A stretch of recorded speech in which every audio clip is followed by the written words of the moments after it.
याद रखिएगा कि ज़िंदगी में अगर कोई शख्स आपसे उधार मांगने आए और आप उसकी मदद करना चाहें तो ज़रूर कीजिएगा, लेकिन उससे पहले इस बात का अंदाज़ा लगा लीजिएगा कि जो आपने उधार देना है वो आपके पास सरप्लस होना चाहिए। अपनी ज़रूरियात को काट कर किसी की मदद ना करें तो बेहतर है। वो बहुत मजबूरी हो तो मैं नहीं कह सकता, बाज़ रिश्ते या मौके होते होंगे, लेकिन मैं एक जनरल एडवाइस आपको दे रहा हूँ। अगर आपके पास सरप्लस अमाउंट है, यानी आपकी अपनी ज़रूरियात से काफ़ी ज़्यादा आपके पास एक्स्ट्रा अमाउंट पड़ा हुआ है और आप किसी की मदद करना चाहते हैं, तो वो आप ज़रूर करें और इस उम्मीद से करें कि हो सकता है वो आपको रिटर्न भी ना करे, या यह भी हो सकता है कि वो आपको तोड़ के पैसे दे, और अगर तोड़ के भी दे दे तो आपको फ़र्क ना पड़े।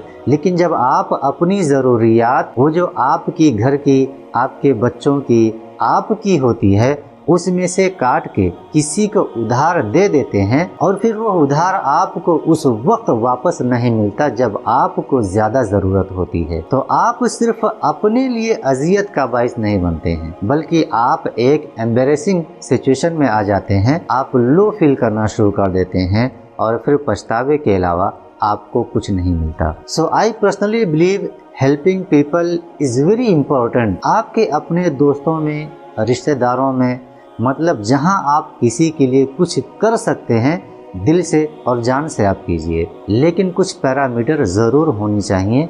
कुछ चीज़ें ऐसी होती हैं जो बिल्कुल आपकी प्रायोरिटी लिस्ट में आपकी ज़ात, आपके बच्चों की, आपके बीवी की ज़ात से मुताल्लिक होती हैं। उन पर कोई किसी किस्म की ज़र्ब नहीं आनी चाहिए। अगर वो सारे काम पूरे करने के बाद आपके पास बचत है तो आप चैरिटी में भी खर्च करें, आप किसी को उधार देना है आप दें, आप किसी की मदद करनी है आप करें।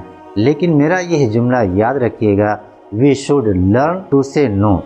ना करना भी आपको आना चाहिए, क्योंकि आपकी एक छोटी सी ना होती है, बर वक्त ना होती है, वह बाज़ औकात आपके लिए भी बहुत से मसाइल से आपको बचाती है और अगले शख्स को भी बहुत से मसाइल से बचा देती है। वरना वो खामखाह आपसे उम्मीद लगाए बैठा रहता है कि इस इंतज़ार में कि शायद आप उसकी मदद कर देंगे। So if you can do it, otherwise be very straight forward.